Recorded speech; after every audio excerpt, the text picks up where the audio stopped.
인터뷰 1부에선 오늘 더불어민주당 김한규 원내정책 수석 부대표와 함께 민주당 현안에 대해서 자세히 알아보겠습니다. 어서 오십시오. 네, 안녕하세요. 김한규입니다. 네, 어제 의원총회 뭐 보도가 쏟아지더라고요. 네. 특히 비공개로 전환한 이후에 저희 기자들도 취재 경쟁이 붙어가지고 오후에 여러 가지 기사들을 쏟아냈던데요. 얼마나 분위기가 열기가 뜨거웠는지 궁금합니다. 별로 안 뜨거웠어요. 안 뜨거웠습니까? 네. 그냥 차분했습니다. 네. 통상적으로 큰 이벤트, 선거 같은 일이 있고 나면 의원들이 자기 의견들을 쏟아내야 이게 해결이 되거든요. 불만이 갖고 있는 분도 해소가 되고 또 의원들도 서로 다른 생각 갖는 분들이 얼마나 존재하는지 어떤 생각을 갖고 있는지 또 이번에는 지역마다 또 공천이나 선거 결과 사정이 다른데 그런 부분에 대해서 상황을 공유하고 또 불만을 얘기하고 이런 부분이 있어서 저희는 뭐 언론에 보도된 것보다는 훨씬 차분하게 진행됐고 뭐 감정이 격해지거나 뭐 고성이 오거나 이런 건 전혀 없었고요. 네. 그냥 각자 서로의 의견들을 얘기했고 네. 당 대표님을 포함해서 지도부들은 보통 이제 관행적으로 자기 의견들을 얘기 안 하거든요. 그래서 뭐 지도부에 대한 불만도 일부 나오긴 했습니다만 네네. 지도부도 끝까지 그냥 경청해 주셔서 그냥 분위기는 차분하게 진행됐고요. 네. 뭐 조금 더 빨리 했으면 좋지 않겠냐라는 의견들도 있었는데 선거 끝나고 나서 저는 뭐 적절한 시기에 뭐 충분히 여유를 갖고 의원님들 얘기를 들었고 이번 달에 본회의가 뭐 한두 번 정도 더 있을 예정이니까 네. 항상 본회의 정에는 의총을 하니까요. 또 얘기가 나올 수도 있다고 생각합니다. 그런데 나와야 됩니다. 안 그러면 곪고 터지기 때문에 불만이 있는 분들도 얘기를 해야 서로 배려도 하고 그럴 텐데 어차피 전당대회가 있어서 갈등은 피할 수 없거든요. 그렇다고 하면 갈등을 현출시켜서 의원들이 얘기하는 바들을 서로 공유를 해야 각자 이제 당의 분열을 위해서 이 정도를 넘어서는 안 되겠다라는 생각들도 어제 많이 하셨을 것 같아요. 그래서 언론 보도를 보면서 당의 싸움이 뭐 재밌는 기사거리긴 한데 좀 과장됐다라는 생각이 듭니다. 네. 재미있는데 과장이 좀 됐다. 네. 그 장철민 의원 발언을 네. 많이들 기사화했습니다. 예측할 수 있었던 패배가 납득이 가지 않는다. 심리적으로 참패 이상이다. 특히 서울시장 선거를 집중적으로 거론을 했고 임미애 같은 경우에는 전국 선거에서 당내 갈등 관리를 못했다. 이 두 분 같은 경우에는 특히 지방선거 최대 승부처였던 서울시장과 대구시장 선거의 문제점을 많이 지적을 하셨단 말이죠. 차분한 의총이었다고 얘기를 하셨는데 의원님께서 이 서울시장과 대구시장의 패배 그 이유 그리고 이거를 통한 책임론에 대해서 당내 의원님들의 분위기 목소리는 어느 정도나 되는 겁니까? 아니 뭐 서울시장이 진 부분은 뭐 충격이 원체 커갔고요. 근데 의원님들이 원인으로 삼는 이야기도 한 100가지가 넘을 것 같고 어떤 선거든지 뭐 안 좋은 결과가 나오면 지도부 책임론이 나오기는 하는데 이번 선거가 찜찜한 승리 내지는 승리라고 말하기 어려운 정도의 판정승 뭐 이런 분위기잖아요. 그러다 보니까 뭐 지도부 사퇴를 해야 된다는 분위기가 뭐 아주 강한 것 같지는 않은데 어제는 분명히 뭐 지도부의 책임론을 제기한 분들도 있었죠. 그게 현실적으로 당내 상황이고요. 그런 불만을 갖고 계신 분들도 있고. 네. 근데 다만 이제 백서라든지 좀 객관적인 데이터가 나와야 되는데 그게 이제 시간이 어느 정도 소요되다 보니 아마 전당대회 과정에서 만약에 정청래 당대표가 연임 도전을 하신다면 그 과정에서 과연 누구의 책임인지 이런 부분이 오히려 더 폭넓게 논의되는 과정을 우리가 가질 수 있지 않을까 싶습니다. 네. 그 신정훈 의원 같은 경우에는 전남 광주 통합특별시장 경선에도 나섰었잖아요. 근데 경선 관리가 너무 불친절하고 불투명했다.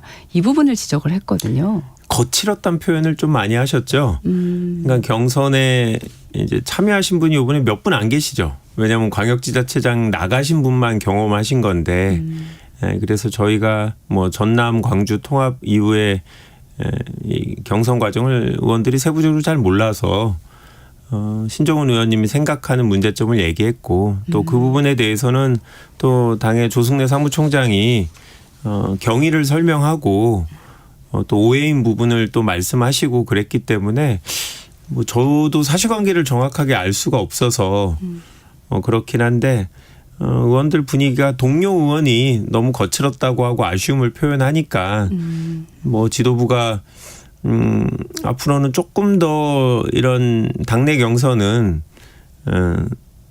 이제 의원들이나 당사자들한테 사후적으로도 상세한 설명을 좀 할 필요가 있지 않겠냐라는 분위기는 조성이 됐다라고 생각합니다. 네.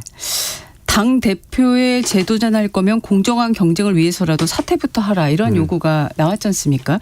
이 발언을 놓고 여러 가지 해석을 하는데 일단 이 발언 안에는 경선에 대한 당 지도부의 경선 관리에 대한 불신이 좀 묻어 있다 이런 생각이 드는데 어떻게 보세요? 아니 항상 뭐 연임에 도전하는 분이 그 선거 룰을 정하거나 선거 준비를 하면 불공정하다는 얘기는 예전부터 나왔고요. 근데 당원 당규에 관련 규정이 없습니다. 그래서 최근 사례에서는 이 전당대회 50일 전에 전당대회 준비위원회가 열리기 때문에 네. 그 즈음에 사퇴하는 게 맞지 않냐라는 이야기가 있고요. 현재도. 현재도. 네. 네. 그런데 이제 8월 17일 전당대회를 고민하고 있어서 그렇다고 하면 한 6월 말 정도에는 네. 사퇴를 해야 되는데 어제 일부 의원은 조금 더 빨리 사퇴를 해야 되는 거 아니냐라는 분위기였고 뭐 어차피 당원 당규에는 없습니다만 현재 당 분위기상 그 50일 전 즈음에서는 만약에 연임 도전하신다면 사퇴하실 걸로 예상하고 있습니다. 네. 이 사퇴론까지 나왔다는 게 이제 언론들의 대체적인 흐름이거든요. 책임론에서 사퇴론까지. 네. 근데 말씀을 들어보면은 그동안의 어떤 흐름도 한 전당대회 한 50일 전에는 보통 또 네. 거취를 정리를 하시고 연임에 네. 도전하신다면 했다. 이제 이렇게 얘기를 해 주셨는데. 그러니까 이게 딱 공교롭게도 전당대회가 있다 보니까 이제 만약에 선거가 없었으면 국민의힘처럼 사퇴할 거냐 말 거냐가 큰 이슈일 텐데 저희는 어차피 사퇴가 예정돼 있기 때문에 이게 뭐 한 10일 상간이잖아요. 그러다 그렇죠. 보니까 지금 당대표에 대한 책임을 주장하시는 분들도 뭐 사퇴에 대한 요구가 되게 강하지는 않으신 것 같아요. 그래서 뭐 아마 전당대회 과정에서 만약에 당대표에 대한 문제 제기하신 분들은 뭐 강하게 그 부분을 이제 책임론을 주장을 하실 것 같고 네. 네, 10일 내에는 어느 정도 정리가 될 겁니다. 그러면 보도가 나온 걸 보니까 24일 전후에 그러니까 차기 네. 전당대회 준비 구성된 즈음에 네. 내려놓는다면 내려놓을 그때쯤이 될 것이다 이렇게 보면 네, 그렇게 준비를 하고 계신 것 같습니다. 준비를 네. 하고 계신다. 뭐 공개적으로 얘기하시진 않았지만 네. 당에서 전준위 준비나 회의에서 서로 전제하고 얘기하는 부분들이 예, 그 즈음에 왜냐하면 오해 사시지는 않아야 되겠다라는 생각이 강하신 것 같아요. 네네. 네. 사실은 어제 의원총회 전에 정 대표의 발언 때문에 사실 네. 분위기가 조금 더 뭐 언론에서 띄었을까요? 좀 달아오른 측면이 있습니다. 정권은 짧다. 이것 때문에 막 온갖 해석들이 있었는데 어제는 모두 발언에서는 정청래 대표가 단결을 계속 강조를 하셨잖아요. 이거를 어떻게 봐야 될지 하는 생각이 듭니다. 무슨 말씀이냐면 전날에는 누가 봐도 민심은 길고 정권은 짧다. 그럼 정권이 누굴 얘기하느냐. 이재명 정부 아니겠느냐. 이래서 일부 의원님들이 그 부분에 대해서 비판적인 목소리를 냈는데 하루 만에 이제 단결을 강조를 했는데 그건 또 공개된 자리였단 말이죠. 그리고 비공개 의원총회가 있었고 끝나고 나서 기자들의 질문에 대해서 잘 들었다고만 얘기를 하셨단 말이에요. 그러면 이게 소위 말해서 하실 말씀을 일단 다 한 다음에 좀 자중하는 신중하게 접근하는 분위기인지 아니면은 또 다른 생각이 있는 건지 어떻게 보세요? 그러니까 앵커님이 그런 건지라고 하신 건 그렇게 보인다는 얘기시잖아요. 그러니까 네. 뭐 그렇게 보시는 분들이 많은데 그런데 뭐 정권은 짧다라고 발언하시는 의도를 뭐 저도 정확하게 예측할 수 없으니까 나름 당직을 맡고 있는데 제가 그거에 대해서 제 해석을 넣기는 어렵고 네. 근데 다만 이제 어제는 분명히 그런 우려를 알고 계셔서 더 이상 그 오해 또는 그런 주장이 커지는 건 적절하지 않다라고 명확하게 판단하신 것 같아요. 그러니까 이 원래 당대표 모두 발언을 공개하는 경우도 안 하는 경우도 있는데 이제 어제 공개하겠다고 하신 거는 이 부분은 본인이 이제 단결에 대한 강조를 하고 있다라는 점을 국민들께 알리고 싶으셨던 것 같고 네. 만약에 정말 대통령하고 계속 각을 세우려고 하시면 뭐 굳이 어제 그런 얘기를 안 하셨을 텐데 분명히 그 부분은 뭐 더 이상 확대되기를 원하지 않는 생각은 갖고 계신 것 같습니다. 네. 어제 그 당 정책위원회와 민주연구원이 이재명 정부 출범 1주년 기념 토론을 했는데 이 토론회에서 주요 내용이 어떤 게 다뤄졌을까요? 또 결론도 궁금하고요. 뭐 크게 두 가지였던 것 같은데요. 지난 1년에 대한 분석. 그러니까 이제 탄핵 또 비상계엄 이후에 비정상화된 국가가 이제 정상화된 이재명 정부의 1년을 복귀하는 시간이었고요. 이제 앞으로 장기적으로 4년 그중에서도 2년 차 올해는 경제 성장과 또 그로 인한 이제 부작용인 양극화를 어떻게 해소해야 될 거냐 이 부분에 집중해야 된다. 뭐 이런 얘기가 발제로 나왔고 토론도 그 부분을 집중적으로 이루어졌습니다. 네. 앞서 이제 선거백서 얘기를 하셨는데 이 선거백서는 언제쯤 나오고 전당대회는 나올까요? 일단은 시점이. 좀 어려울 것 같아요. 선거백서라는 게 모든 내용을 다 담아야 되고 또 지방선거는 특히 지역마다 사정이 다 다르다 보니까 후보 공천, 캠페인 또 지도부의 선거 관리 이런 부분을 다 다뤄야 되니 또 외부 전문가가 또 있다 보니까 적어도 뭐 3달 이상은 걸릴 것 같은데요. 과거에는 네네네. 선거마다 저희가 한번 찾아보니까 보통 평균 5개월 걸렸더라고요. 네. 그래서 뭐 저도 전당대전에는 빨리 나와야 의원들이 선거 과정에서 이제 갖고 있던 이제 불안, 그다음 걱정. 왜냐하면 선거가 뭐 결국은 또 2년 후에 있고 네. 또 4년 후에 있기 때문에 저희가 이 긴장감이 있을 때 빨리 백서가 나와야 조금 더 이제 날카롭게 분석을 하고 향후 대책도 나올 텐데 항상 5개월 정도 지나니까 좀 긴장감이 떨어져 갖고 관심이 약해진 부분이 있는데 이번에는 좀 신속하게 했으면 좋겠다라는 생각입니다. 네. 의원총회가 있기 전날 SNS를 통해서 정청래 대표가 의원총회 생중계를 제안하신 거잖아요. 요거는 그 전날 또 최고위원회의가 있었는데 그 자리에서도 얘기가 됐던 부분인 건가요? 뭐 최고위원회에서는 얘기하시진 않았고요. 네. 근데 이제 어제 의총 이후에도 다시 한번 또 저희 원내 지도부에다 얘기를 하시더라고요. 뭐 고려해보자라고 얘기하셨는데 네네. 고려할 수 있죠. 그러니까 당 대표님이 얘기하신 건 의원들이 무슨 이야기를 하는지 당원들이 궁금하니까 그걸 보여줬으면 좋겠다라고 하시는 거고 뭐 공개할 수 있는 부분이 있다고 생각합니다. 그런데 우리 최고위원회도 30분 공개 최고위를 하지만 그 전에 비공개 사전 최고위도 하고 또 항상 전후에 이 비공개 최고위원은 자주 하거든요. 네. 그 이유는 당의 전략이라든지 내부 상황 이런 걸 논의하기 때문에 다른 정당이 알면 안 되는 일들이 있죠. 의원총회도 마찬가지라서 모든 부분을 다 공개하기는 어려울 것 같고 만약에 다 공개해야 된다면 또 비공개 의총을 따로 만들어야 되는 부분이 있어서 의원들의 의견을 좀 들어봐야 될 것 같아요. 근데 어제 의총에서는 그 부분은 이제 논의를 못해서 네. 네, 규정에는 뭐 공개하도록 안 돼 있기 때문에 근데 당대표 규정도 있습니까? 의원총회? 의원총회 관한 규정은 있죠. 네, 그런데 네. 이제 공개 여부를 결정하는 건 이제 원내대표가 그냥 결정하는 네, 네. 건데 네, 네. 어떤 경우에 공개하고 어떤 경우 비공개할지에 대한 규정이 전혀 없어서 그거는 당 대표님이 그래도 말씀하셨기 때문에 논의를 해봐야 되지 않을까 싶습니다. 의견이 조금 엇갈리는 부분이 있나 봐요. 있죠. 네네. 네, 왜냐하면 뭐 공개하면 솔직한 얘기를 또 못 하고 결국은 남들이 이제 당원이나 지지자들이나 국민들이 보기에 듣기에 좋은 얘기만 이제 할 수 있으니까 당의 아픈 얘기나 뭐 솔직한 얘기를 못 할 수 있다라는 우려도 있으셔서 또 고민이죠. 네. 의원님은 개인적으로 어떤 생각이십니까?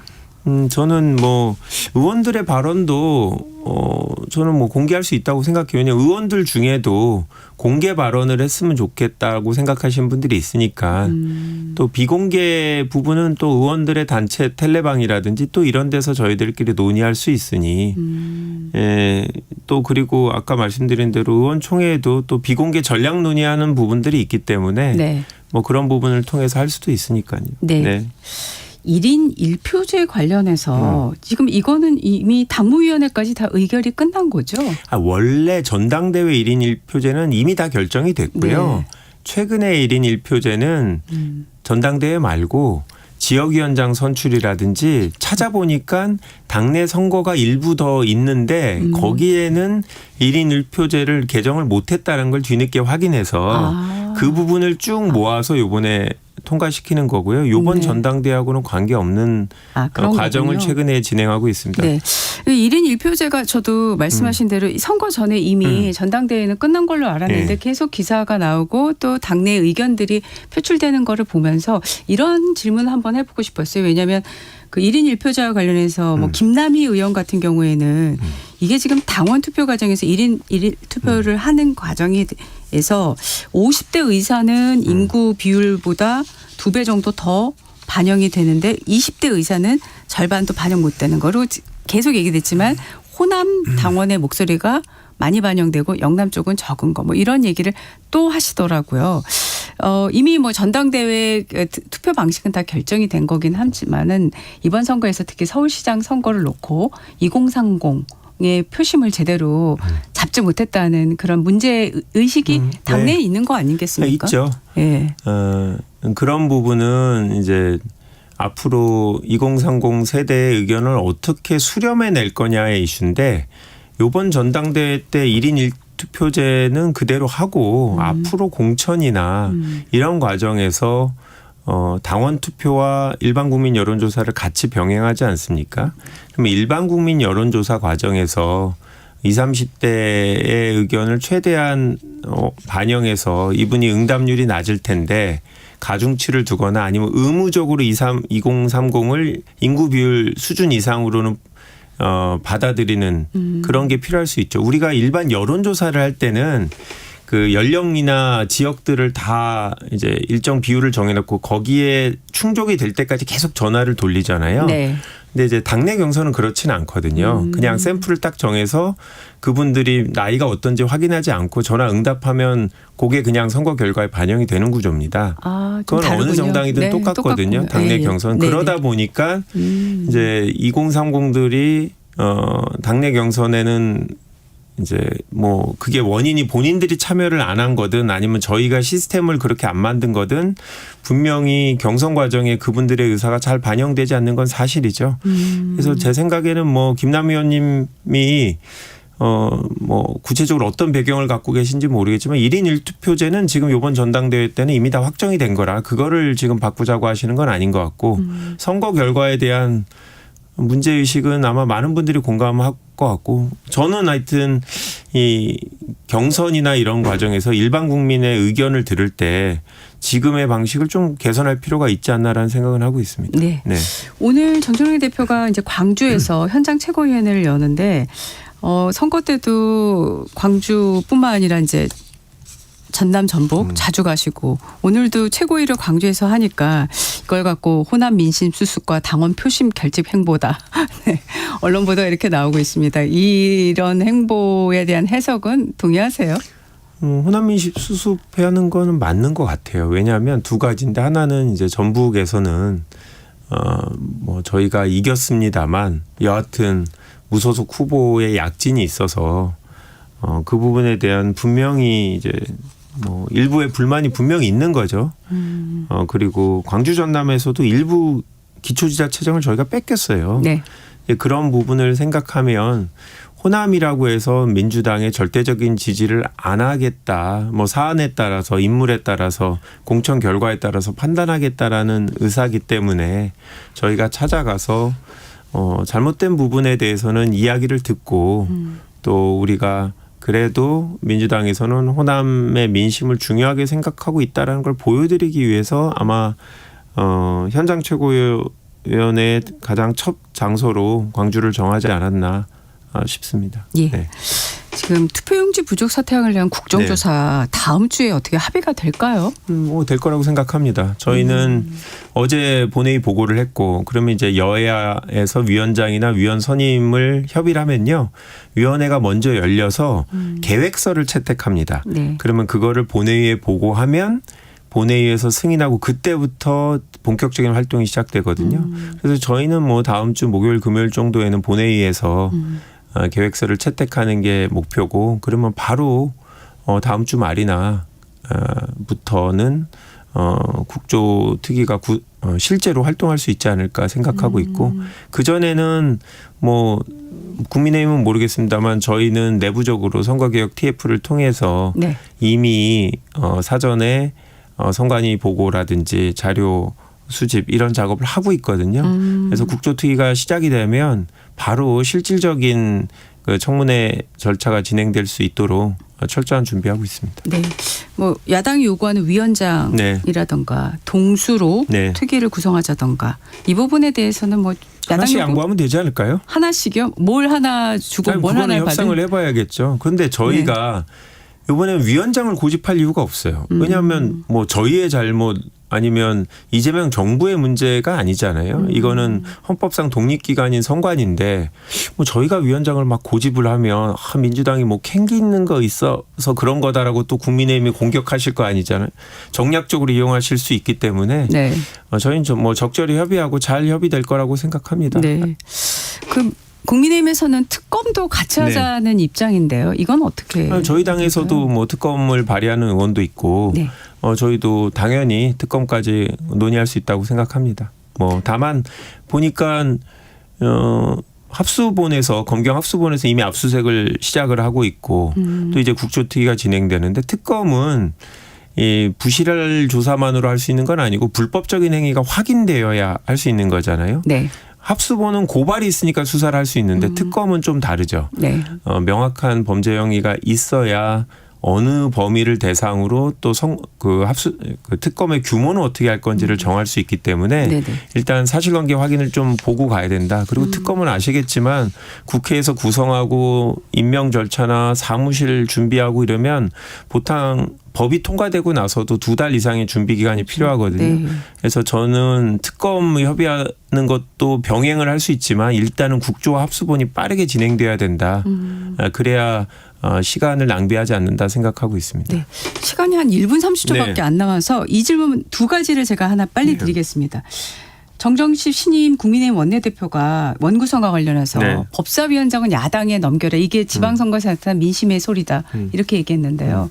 뭐 민심을 달리 들고 계신 것 같아요. 뭐 제가 봤을 때는 이재명 정부가 다른 것보다 민생 챙기는 실제로 국민한테 도움되는 일을 해야지 된다. 정무적인 정책적인 일에 집중하라라고 하는 거기 때문에 저희는 법사위를 가져와야 신속하게 법안 처리를 할 수 있다고 생각합니다. 법사위를 여당이 가져와야 된다. 네. 네. 어제 김민석 총리가 저녁에 긴급 관계장관 회의를 했는데 송파구에 지금 그 개표소 앞에서 봉쇄 네. 시위가 오래되고 있고 지금 거기에 입주해 있는 체육단체들이 정부가 공권력을 투입해달라. 이를 지금 전혀 못하고 있다. 계속 입장을 내고 있지 않습니까? 어떻게 생각하세요? 일단은 뭐 참정권을 중요하게 생각하는 분들의 집회의 자유를 지금 저희가 최대한 존중하고 있는데 이렇게 되면 뭐 국민들의 불만이 되게 커지면 그 부분도 저희가 무시할 수는 없어서 지금 장소를 체육관은 최대한 통행할 수 있도록 해야 되지 않을까. 그 부분은 제가 봤을 때 오래 남지 않은 것 같아요. 국민들의 불만이 지금 임계점에 달하고 있는 게 아닌가. 그런데 올림픽공원에서의 집회의 자유는 보장하되 일단 정상적으로 학생들이나 선수들이 운동할 수 있고 사무가 진행될 수 있도록 동시에 추진해야 된다고 생각합니다. 네. 네. 오늘 말씀 여기까지 듣겠습니다. 고맙습니다. 네, 감사합니다. 지금까지 김한규 민주당 원내정책 수석 부대표였습니다. 8시 정치화의로 돌아오겠습니다.